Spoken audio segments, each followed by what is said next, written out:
Hi, this is Nelson, and this is the Sir Nelson Online English Lessons.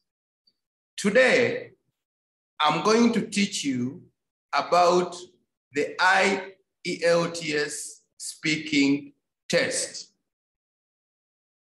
I'm going to prepare you for that test. If you are interested in taking that test, this video is for you. Question type 1.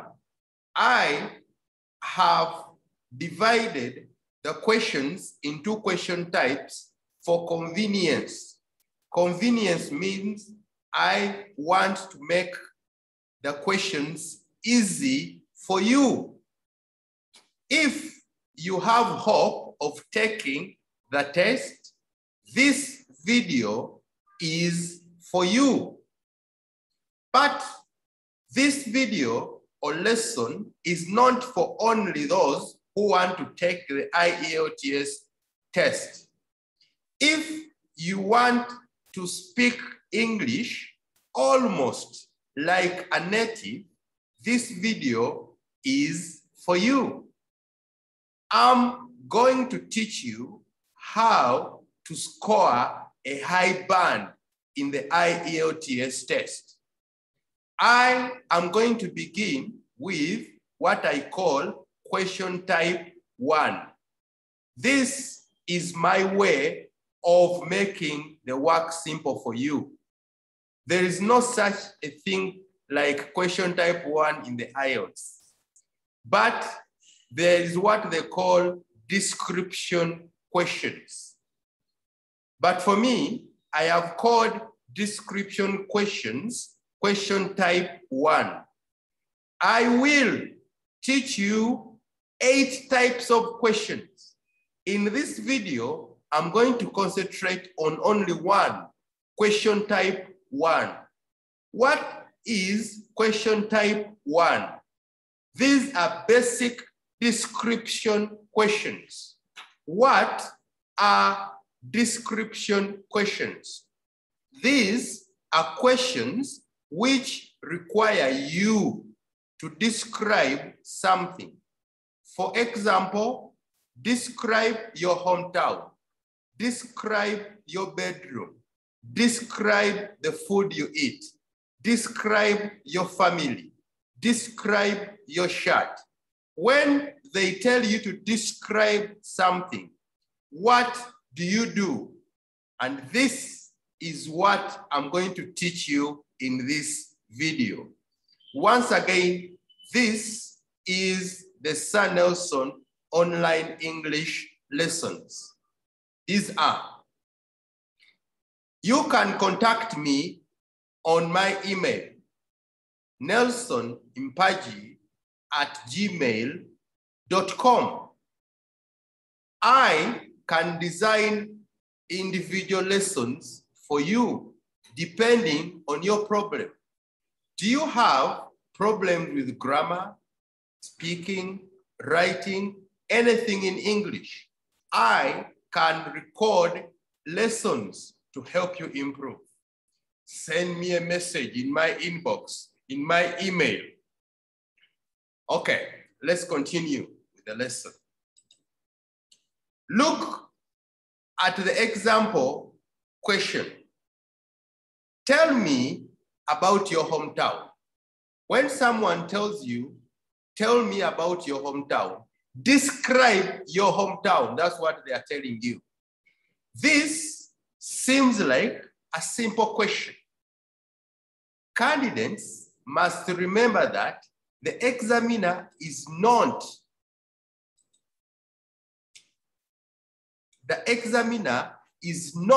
asking this question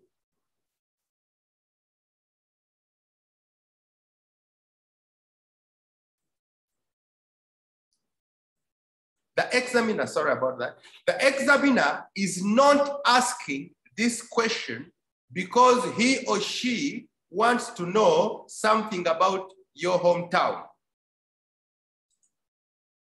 Remember, the examiner is not interested in you, your life, or anything you say.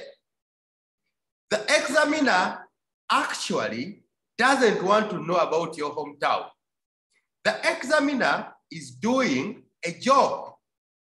The job is to award a score for your spoken English in relation to the marking system. This is a job. The examiner has bosses. The bosses have told him or her that follow these guidelines, what they call the marking system. Once you produce an answer which looks similar to the guidelines on the marking system, you are going to have a higher band. And it's the purpose of this video to show you how to impress the examiner, how to impress the people who are listening to you. Remember, the examiner is not interested in your answer. So, again, we can see that content becomes irrelevant. Content, the answer is not very important. Describe your hometown. My hometown is Kampala. That's not important. This is not what the examiner is looking for. The examiner is actually asking the following question. Show me your ability to describe. Can you describe a house? Can you describe a cup? Can you describe your sister? Can you describe your brother? Not simply saying this is my brother. You have to show the skills of describing. To describe, you use adjectives. An adjective is a word which describes something. This is the first tip. Adjectives are the most important parts of speech in the speaking test. Whenever someone tells you to describe, they are telling you to use adjectives. For example, describe your teacher. He is tall, handsome, smart, he's wearing, he has. Those are adjectives describing the teacher. So if they tell you, describe your hometown, use adjectives to talk about your hometown. But how do you do it? How do you organize your ideas? This is what I'm going to teach you in this video. Show me your ability to describe something. It could be a place, it could be something. And give me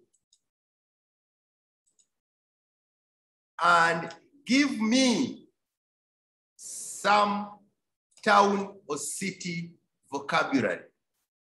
Describe your hometown, home city. When you are talking about a city, there are some words that are expected from you. You must know what you call topic vocabulary. The examiner wants to know whether you have the common words, okay, some words that are used to describe towns or cities. You should know them, and I'm going to teach you that.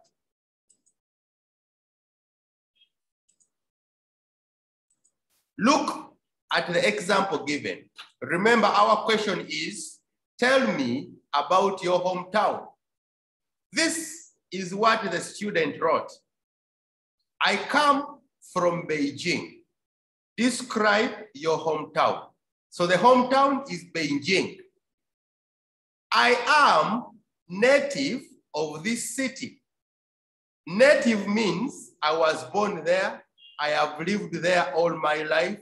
My parents are there. That makes you a native. So native is a vocabulary. I come from Beijing. I am native of this city. Beijing is the capital of China. You see, I'm giving more information about Beijing. Beijing is the capital of China. In Beijing, there are many historical buildings. There is a new word there. Historical, that is an adjective. What is historical? Historical means it is a building which was built long time ago. It has a lot of history. History has to do with the past. So now we know Beijing has many historical buildings. Beijing duck. A duck is a bird which looks like a bird, a hen. Beijing duck is very famous. That is food. Now the student is telling us about food, the food in Beijing. The famous food in Beijing is Beijing duck is very famous. Famous means many people in Beijing love eating duck. I always eat it with my friend. This is a basic answer.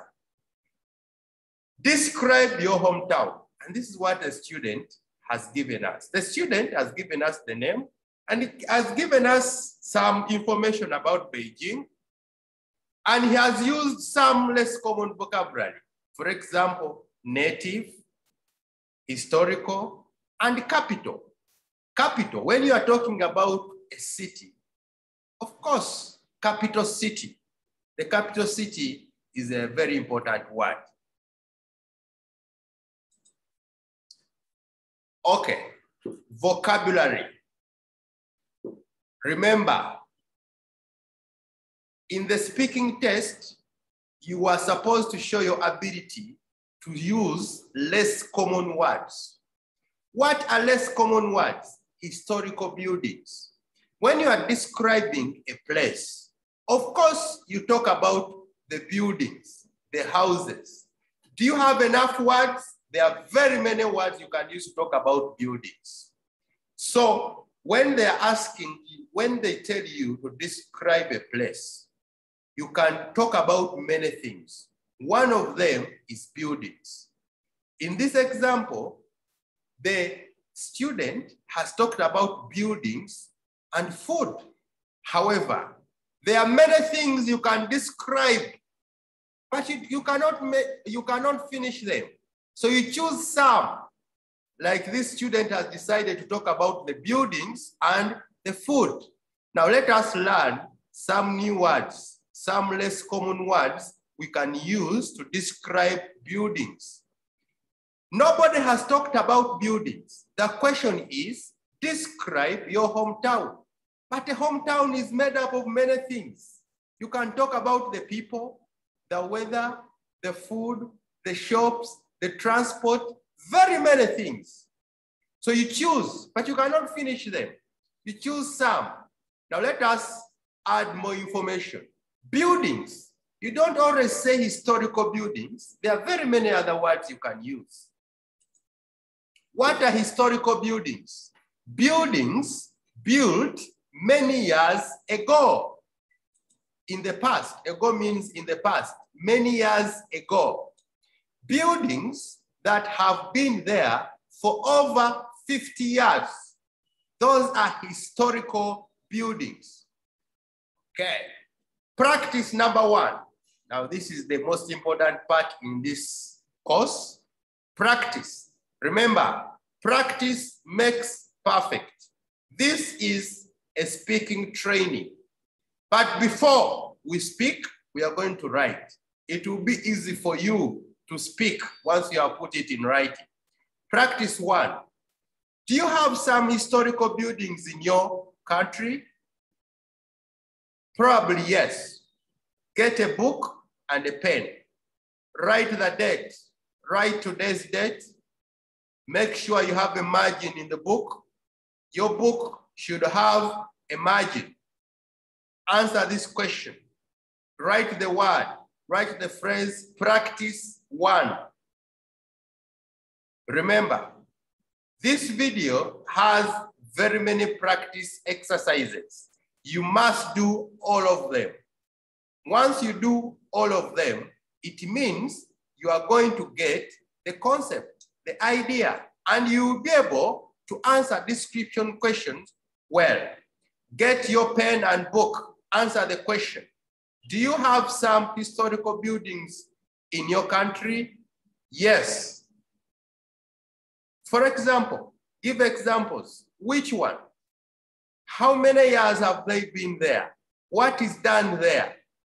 Answer the question. After you come to the school and show me your answers, I'll be able to read them and guide you in case you have made a mistake. Remember, pause the video, get your book and pen, answer the question. Later at the end of the video, when you have finished, bring your book to school. I'll be able to check your work and mark you. Pause the video right now and you start writing. Do you have some historical buildings in your country? Yes. Don't say no. Say yes. And give us examples of real. What is done there? Why are they historical?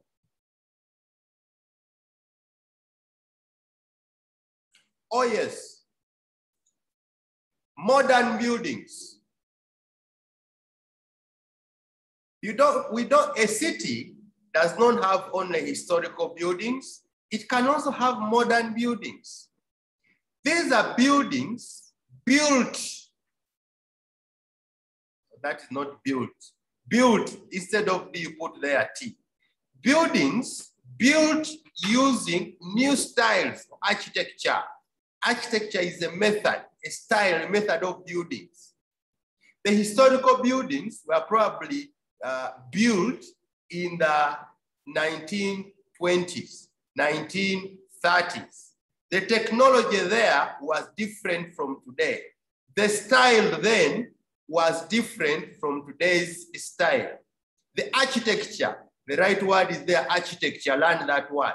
The architecture used long ago is not the architecture used today. Do we have some modern buildings today in your country? Probably yes. What are these? High-rise buildings. In many parts of Africa, long ago, high-rise buildings were not there. Today, some countries have, some still don't have. Skyscrapers. These are very tall buildings that can have 20 stories. When you say a house going up, the parts of a house going, a building, those are called stories. So they can be 20, 30, 40, 60, 70, 80. Some, the sky, they almost reach the sky. This is why they call them skyscrapers.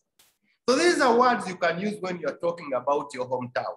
Do you have skyscrapers? Do you have high-rise buildings? Do you have modern architecture? What is that modern architecture? Can you describe the houses? That is the English we are looking for. Do you have the language to describe the type of architecture, the type of buildings in your hometown? Of course, we have modern and historical buildings. Can you add more information about those buildings?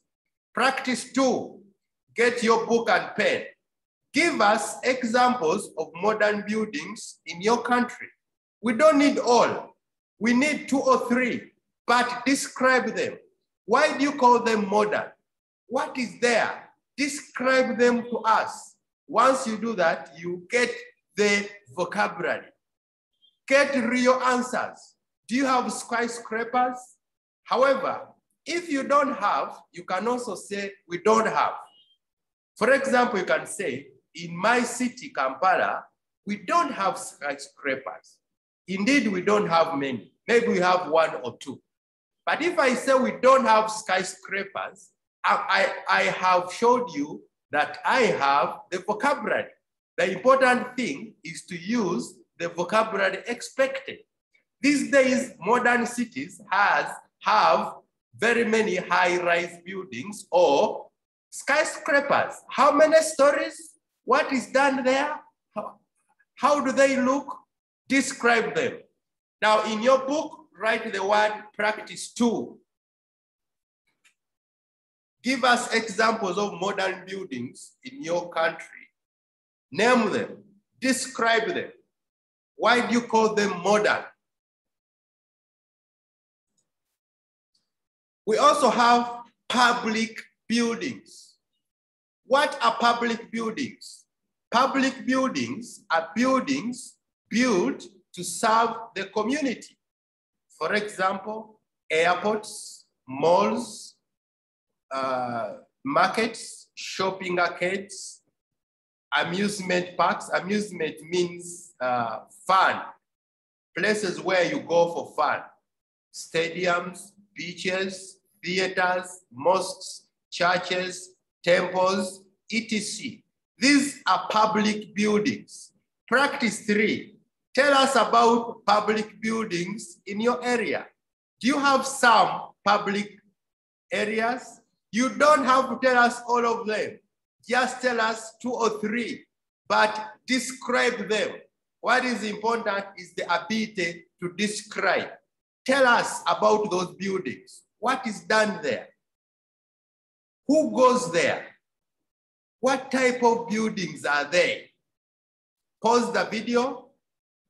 Write in your book. Remember, after doing the work, you will have to bring your book to me for marking. Monuments. Monuments. What are monuments? Monuments are buildings built in memory of events of famous people. For example, statues, libraries, clock towers. Monuments are built to remember people. Every country has heroes. They open or they make statues, a simple building to remember a hero. World War. In many countries that fought in the World War, they have monuments to remember the soldiers who died in the war. Slave trade. There are very many. There are very many monuments. Clock towers. The city usually have clocks, buildings of clocks. Those are usually called clock towers. They are built to remember Independence Day. Almost all countries have a monument that was built to remember the independence, the day when the country got its independence. Do you have monuments in your country? You must learn the word monument. So when you're talking about your hometown, you must tell us about the monuments there. If they are not there, you can tell us, we don't have many monuments. Why? You can give a reason. At least you have talked about the word monument. But the best way is to give the real example. Certainly all countries have monuments. Practice 4, get your pen and book. Write the word practice 4. Discuss some of the monuments in your country. What are they? They are monuments. They are built in memory of who? When were they built? What happened? How do they look? Briefly tell us about the monuments in your country. Landmark. A landmark is a large building that you can see from a distance and you are in a and know that you are in a particular area. For example, when you come in a city, there is something like a very tall building that when you are in different parts, you always see it. I'll give an example of America. America has a landmark called the White House. When you see the White House on TV, then you know that is America. The Statue of Liberty. When you see the Statue of Liberty, it is a landmark and it is also a monument. So you can tell us, why is it a monument and what is it? Why is it a landmark? A landmark, you can see it in many places. Eiffel Tower in Paris.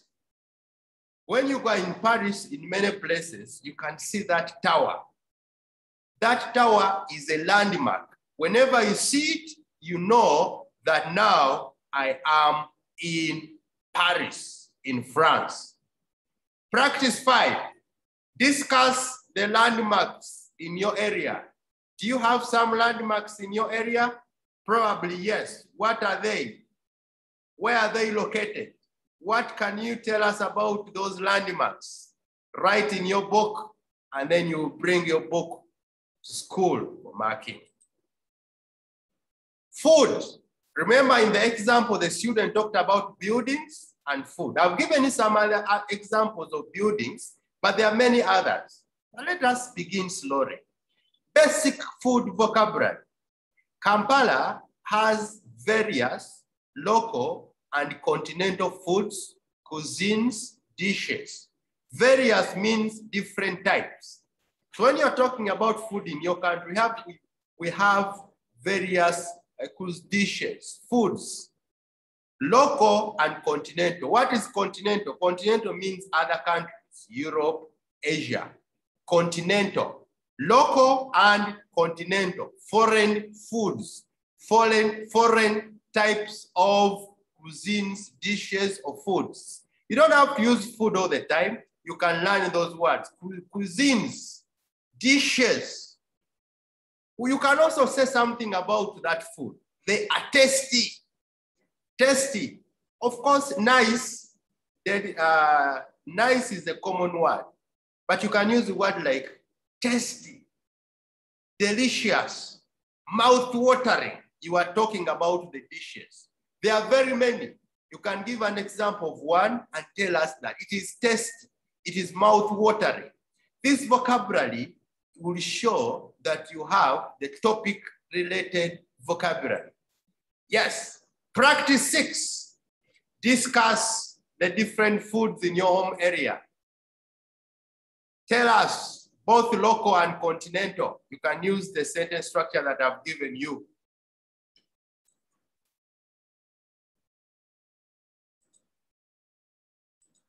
Practice 7.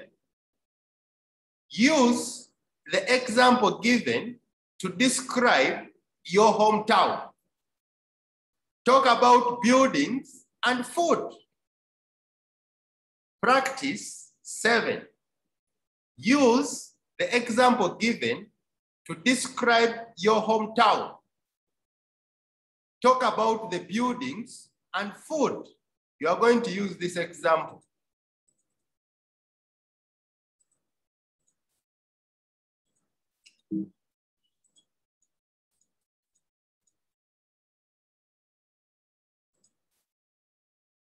I come from Beijing. You are not going to say Beijing because you are not Chinese. Give your real answers and then you support it. I have given you many other examples. You can use my examples. In this paragraph, talk about the buildings and food. You don't have to copy this. You can change and follow the examples that I have given you.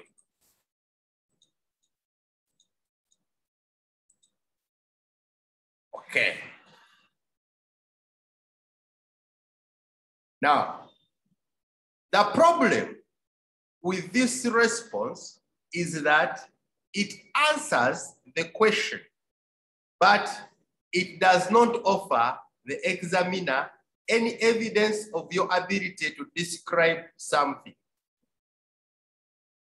That answer you have given is okay, but it's not very good. Why?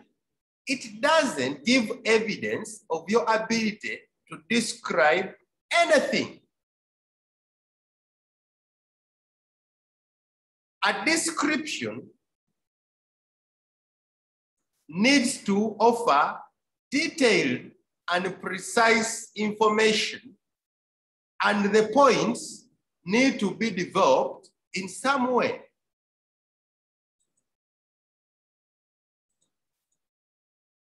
If we consider the marking system, we can also add that the answer does not contain any features of native speaker style spoken English. Natives don't give answers directly like our example. The example is, I come from Beijing. Tell me about your hometown. I come from Beijing. Natives don't begin like that. They are never direct. I am a native of this city. The answer is okay, but it has very many problems. What's wrong with this answer? I'll show you.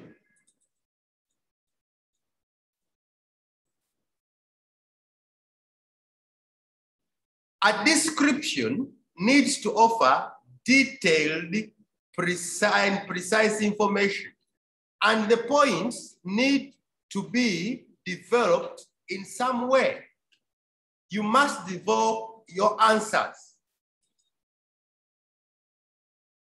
If you do that, then we call that the native speaker style spoken English. What is wrong with that answer? The answer is short and direct. It does not contain any linking words or phrases. What are linking words? I'm going to show you shortly. Number 3, it does not contain any redundant language. If you want to speak like a native, your answer must include redundant language. What is redundant language? I'll show you later on in the video.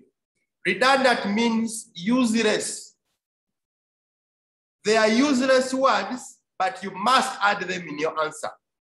Number 4, there are no examples of uncommon vocabulary.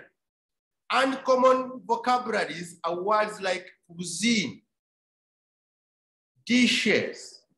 Food is a common word. Dishes, less common. So the answer is short. You say, we have historical buildings. You don't add any details. What are those historical buildings? What makes them historical? Give us details. Once you add them, then your answer is not short, is not direct. And if you want to get a high score or to speak like a native, you must learn to add details to your answers. Number 4, there are no examples of uncommon vocabulary. Words like architecture, those words that I've tried to explain to you, plus many others. Number 5, there is no idiomatic language. What is idiomatic language? I'll show you shortly. The grammar is correct, but it is very basic grammar. Very basic grammar. Number 7, there are no complex sentence structures. What are complex? What are complex sentence structures? I'll show you. I will explain the meaning of this. If you want to get a higher band in the IELTS, you must use complex sentence structures. What are they? Like I have said, I'll teach you a lot of that. Number 8, the tense use is limited. The tense use is limited. It's not enough. Number 9, this answer is therefore typical of a lower score. When you give an answer like that, you expect to get between 4 and 5. 4 and 5. Remember, the highest is 9. So if you want to get 7 to 9, your answer, if you want to get, your answer should not be short. That means you must add details. Historical.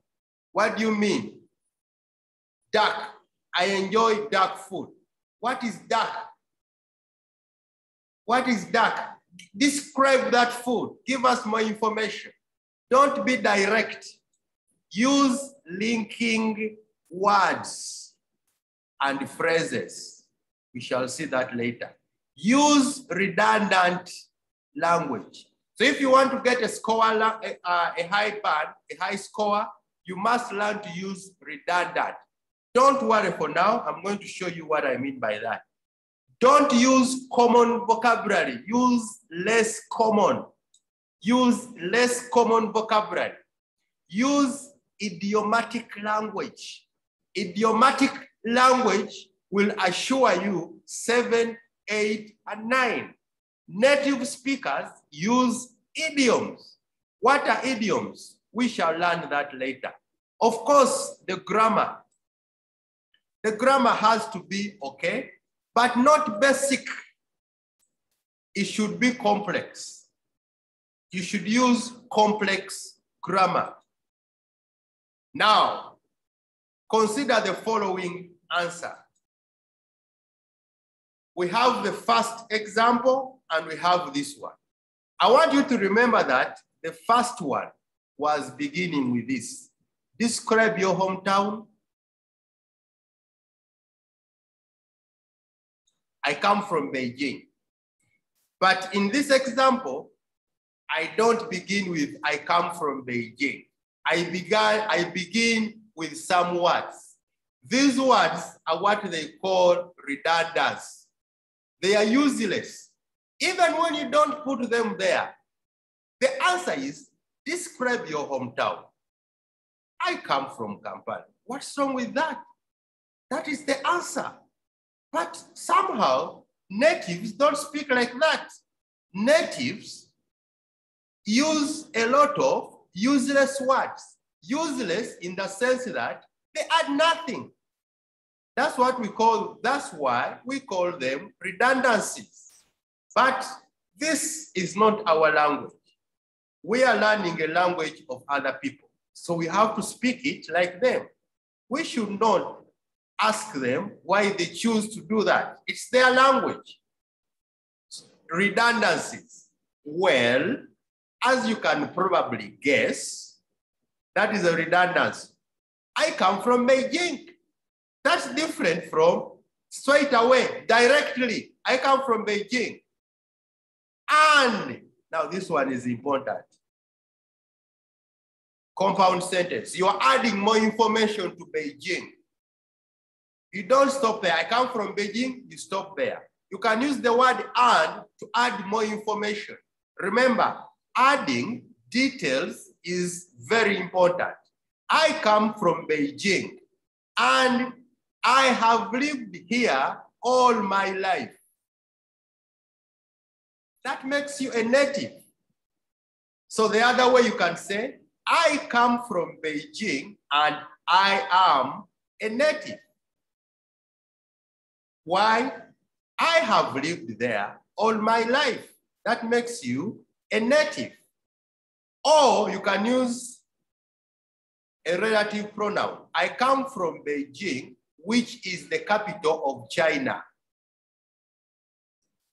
And I have lived there all my life.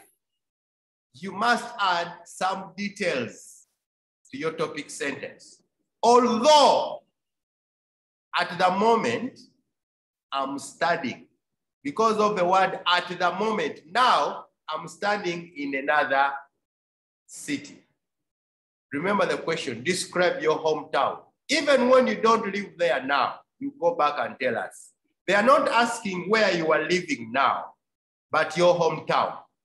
Some people, if you are living there, you tell us, and I'm living there. But like many of you are foreign students in many other countries, you say, although at the moment I'm doing this, I'm in Tianjin. I suppose, this is the redundancy. I suppose means I think, I guess. Well, as you can probably guess, I suppose if I had to describe Beijing, the first thing. Now, these are called redundancies. Let me explain to you. Let me arrange the work for you such that you know that you have the correct order you are supposed to follow when you are doing this.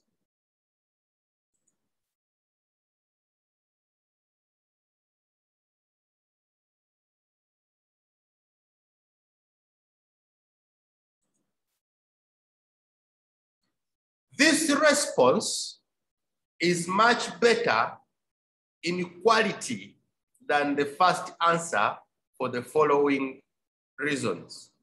This answer is better than the first one. Why? It is long.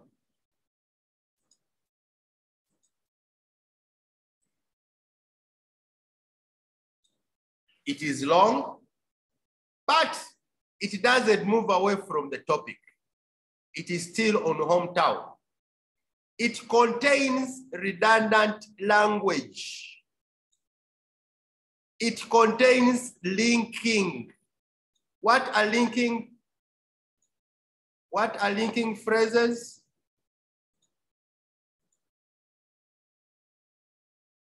The first thing,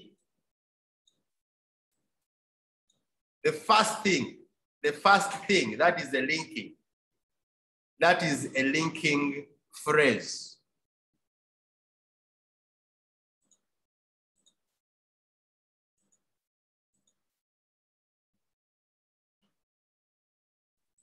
Redundant.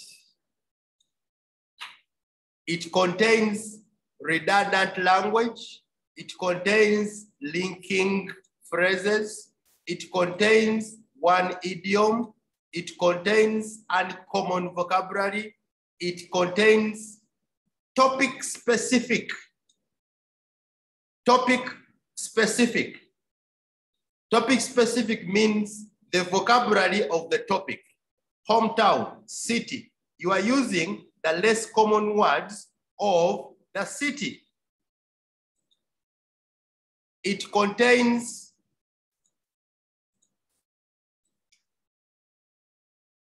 a complex sentence, a mix of tenses, and the grammar is correct. Because this answer meets many of the marking system descriptions required to achieve a higher score, it would be typical of a score of 7+, 7, 8, 9. Now, let us organize this work such that you understand it well. I'm going to organize it for you. It is still confusing, but don't worry, I'm going to make it simple for you. When you realize that the question is a description question, you pass through these steps. When responding to description questions, you need to begin with a lead-in. A lead-in, that means before you give the answer, there is a phrase you begin with. This is an example of a linking device, redundant language. Possible lead-in phrases, we can call them lead-in phrases or conversation fillers. We can call them lead-in phrases or conversation fillers. They include the following. Okay then, all right, well, you know, actually, right, okay, well, first of all, these words are called conversation fillers. These words are called lead-in phrases. Before you give the answer, yes, you live in, you come from Beijing. I come from Beijing.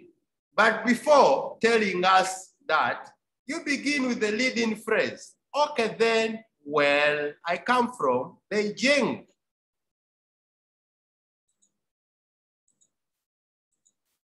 We can add a pointing. Now we have another important word, pointing phrase. Pointing phrase. Next, to signal. To signal is mean to show the sign to the listener that this is my first point.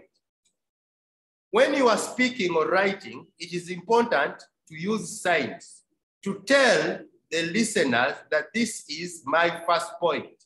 That's very, very important. Don't just mention the point. Tell us this is the first point, this is the second point. How do you do that?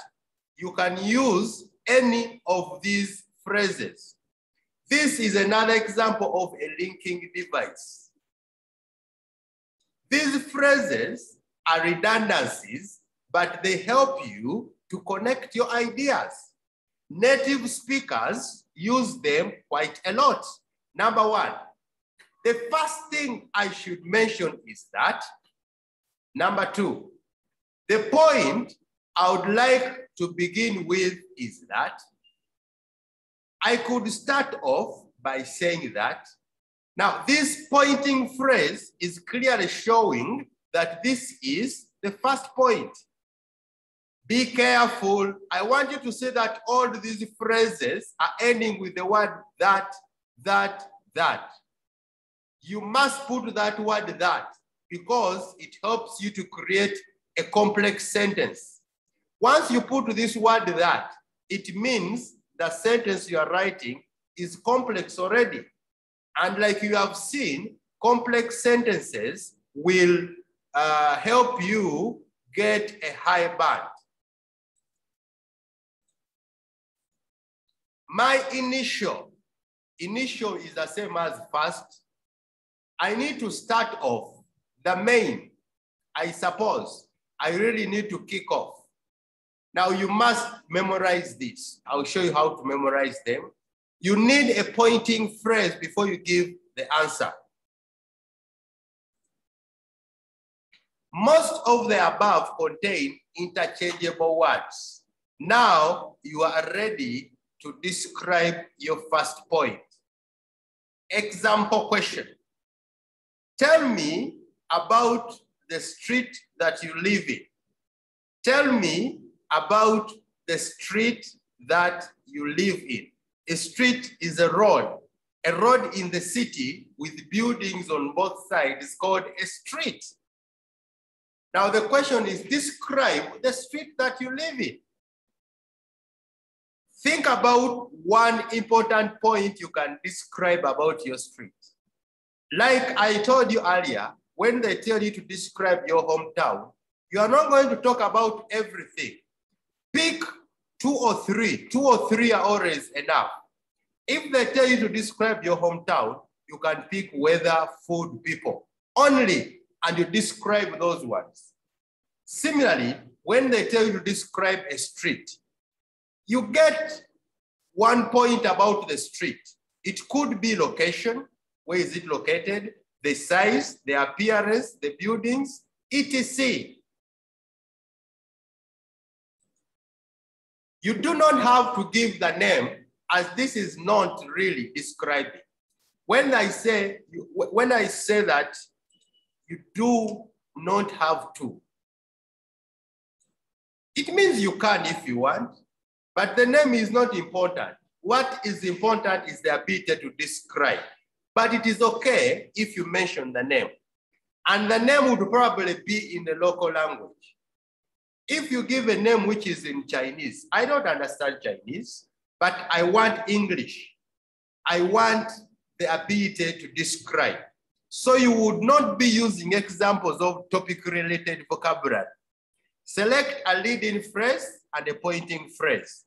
Pointing phrase, leading.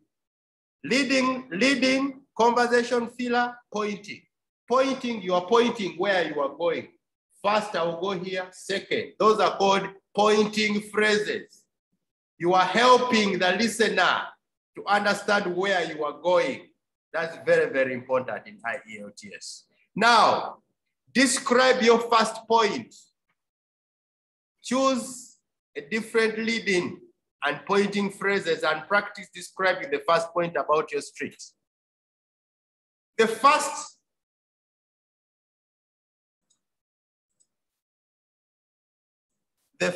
point needs to be developed with a complex sentence. The first point that you make needs to be developed with a complex sentence. Notice in the example how the candidate uses the structure with that. Remember, all these phrases, all these structures end with that. I'll emphasize this for you because it's very important. That.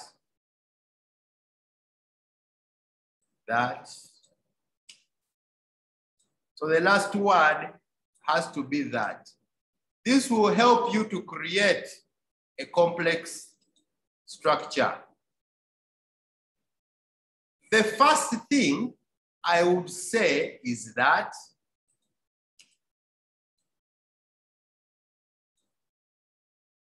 this is called now a topic sentence. The first thing I would say is that after the word that, you put a sentence, not a word, be careful.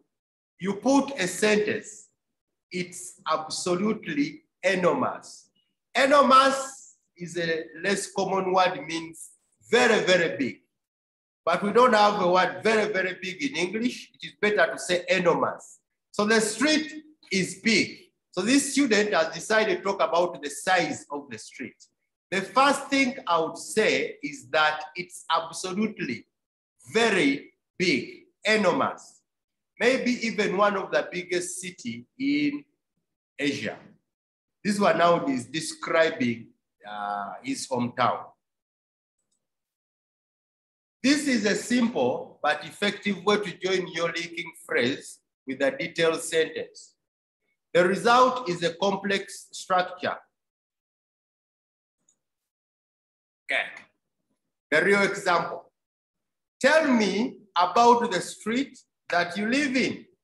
Example. Okay, then, conversation filler.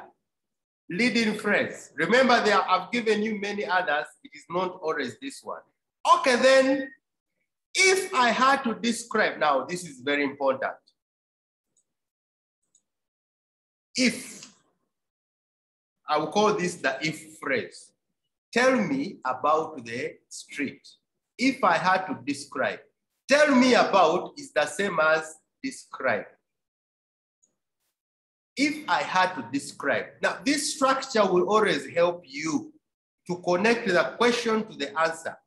If I had to tell you about, but don't repeat the words of the question. If they say, tell me about, use describe. If I had to describe a street, remember this is a description question.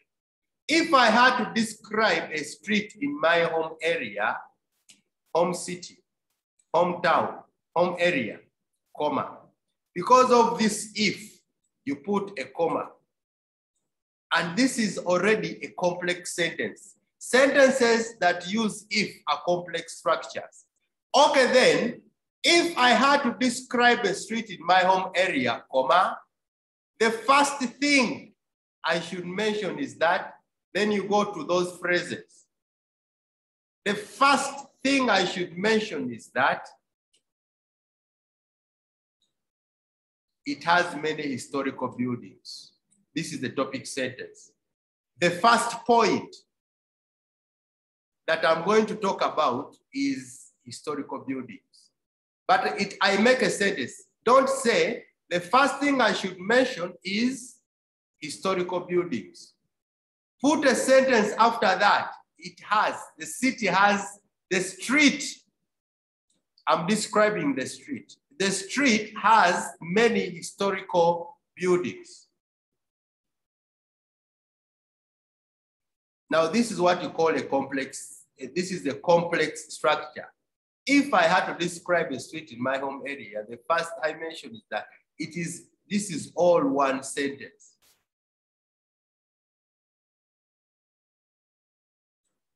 That is one very long sentence, and that is a complex sentence. Now let us practice and we learn how to make such sentences. Remember, this is a pointing phrase. The first thing I should mention, and I have given you many other pointing phrases. Don't use the first thing I should mention all the time. I have given you very many. You can rewind the video and check them out. Practice 8. This is now remember, practice makes perfect. Go to your book and write. Choose only one area and make a topic sentence. Don't support it. So you are going to stop here. It has many historical buildings. Just give the point and leave it there. Describe your hometown. You begin with a leading phrase. Okay, then, well, if I had to describe my hometown, then you put the pointing phrase. You keep changing them. 1, 2, 3, 4. Describe your hometown. Well, if I had to tell you about, this is describe, so now we use tell me about. If I had to tell you about my hometown, the first thing I would talk about is, remember the hometown has many things. Decide, what are you going to talk about? Choose, and you create a sentence. Don't support it for now. Get your book and try the 4. Follow the example. This is the example. Please stop here. Only the topic sentence. Don't support. Don't give details. You have here questions for you to practice. Now, pause the video and do that before you go to the next exercise. Add details. Let us learn how to add details. When you are adding details, you can use words like, in fact. Oh, this is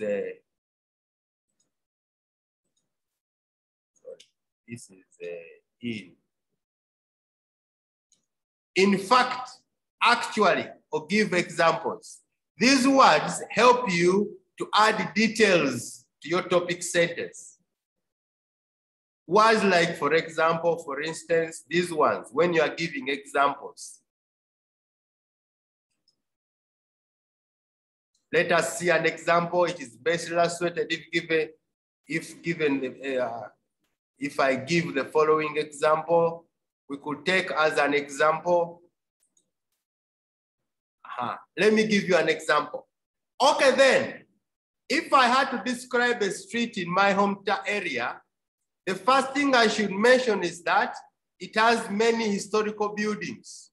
I have to add details. What are historical buildings? Where are they? Who uses them? We could take the Bank of Uganda building as an example. The Bank of is one example of a historical building.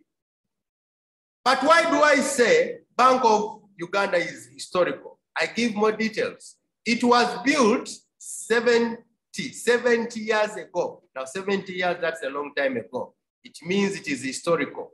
It was built 70 years ago as a prison. I give the history of the building. It was not a bank at first. It was a prison. But in 1951, the whites during colonialism turned it into a bank. I have given the history of that building. And that is, those are details. You should learn how to add details. You can add details by giving an example. Why do you call it historical? We need more information. I want you to see that everything you see here is a lie. Bank of Uganda building was never a prison before, but it doesn't matter. I will still get my marks with such an answer. Why? The examiner is not interested in my answer. He's interested in the quality of my answer, how I organize. I have added details. I have given you the historical perspective of Bank of Uganda. I've used one example. I don't use many, but at least I have showed that I can add details. I can explain my point well. Learn to add details to your points. You can learn by giving examples. There are many ways. I've used number 8. We could take Bank of Uganda as an example. Let us see an example. Bank of Uganda was established in this as a prison. You give an example. Practice 9. Pause the video, get your book and pen, choose 3 paragraphs from practice 8 and add details. Remember, practice 8, 1, 2, 3, 4. You are going to choose 3 and you add details. Remember, I told you at first to stop here. Only the topic sentence. It has many historical buildings. You stop there. This is an example. I'm sure you have created your own examples here. All. But don't choose all of them. 3 and add details like I have showed you. Choose 3 paragraphs from practice 8 and add details. Examples of second pointing phrases. After using the first pointing phrase to show this is my first point, you add the details. After the details, you add a second pointing phrase. Number 1. Another point which I could add is that when you're talking about the hometown, if you have finished talking about the food, now you go to the people, or you go to the weather, or you go to the music. But before that, you must put a pointing phrase to show that now I am moving to my second point. And these are some of them. And all of them still end with that.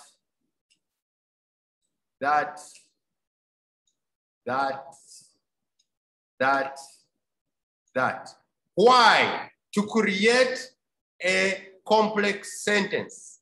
After that, you add a sentence here, not a word, a sentence. You add a sentence. You add a sentence.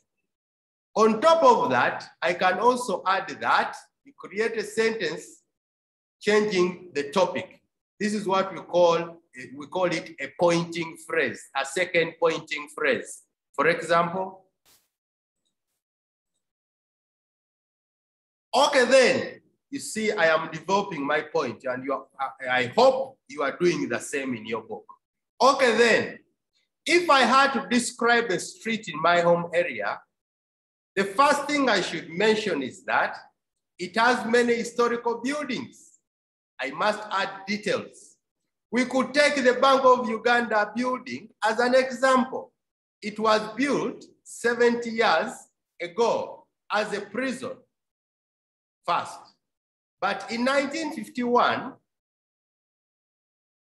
the whites turned it into a bank. That is one point. The first point was about the buildings on the street. Remember, if I had to describe a street, what is there on the street? Buildings. Which buildings? Historical. Another point which I could add is that I could change, maybe I've talked about historical buildings, I can go to another type of building.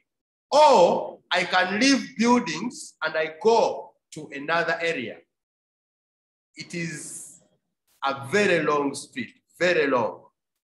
Size. First, I talk about the buildings.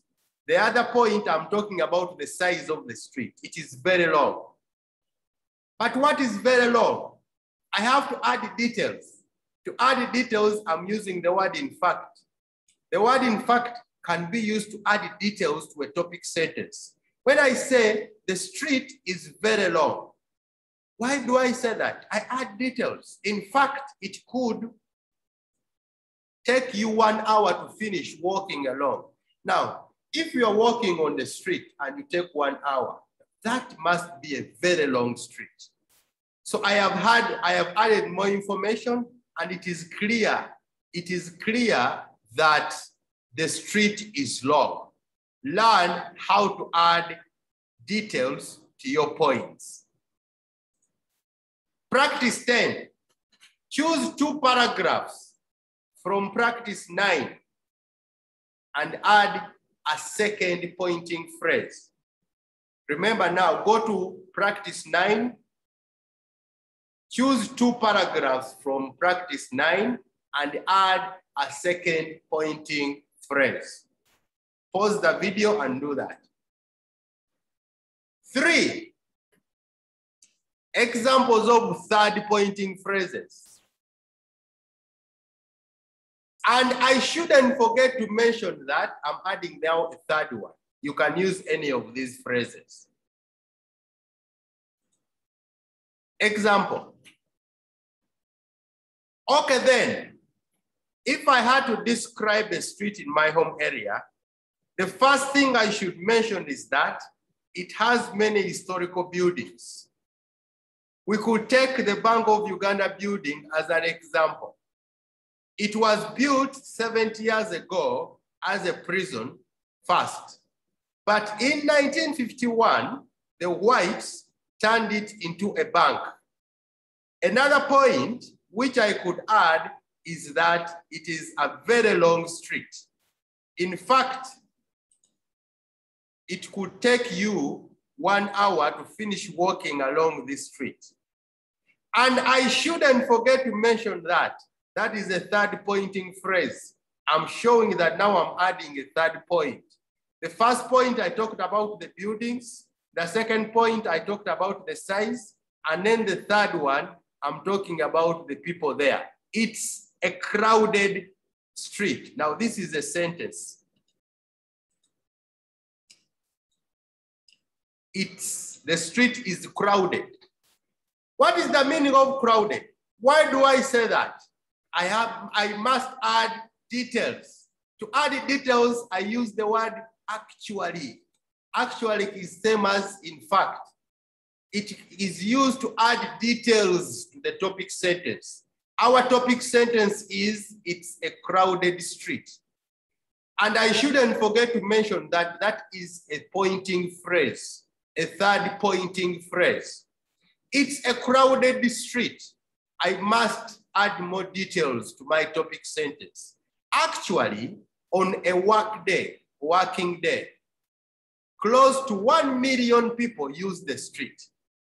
Now, when a place, 1 million, those are too many people in one area. So it is really crowded. And it is difficult to walk fast because you can bump into people. The people are so many. I have added details and one can clearly see that the street is crowded. How many people? About 1 million. Those are too many people. Practice 11. Get your book and pen. Choose 1 paragraph from practice 10. Now 1. And add a third pointing phrase.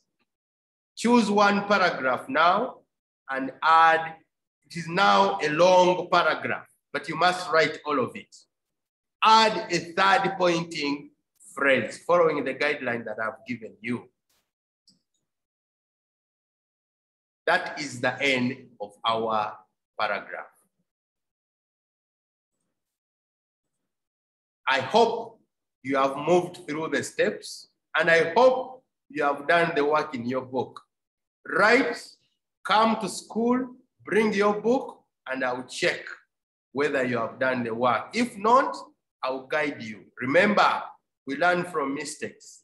Try, take your time, do something. When you bring your book for marking, I'll be able to guide you, to show you where you are supposed to improve.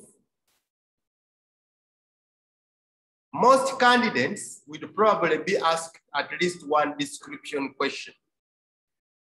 This, most doesn't mean all. Most candidates, this question is often one of the first questions in part 1. Most candidates will be asked at least 1 description question. Describe something, at least 1 question to describe something. This question is often the first question in part 1. That means the test has 3 parts. We are still on part 1. By producing the style of answer we have just seen, the candidate is focusing on the marking system, and not answering the question. We have not looked at any vocabulary. I've not given you enough vocabulary, but you can try. For any of the individual topics, there are very many topics. I was telling you food, weather, people, transport. Those are different topics. I have not given you topic-related vocabulary. This can be found in the section on the topic-specific vocabulary later in this course.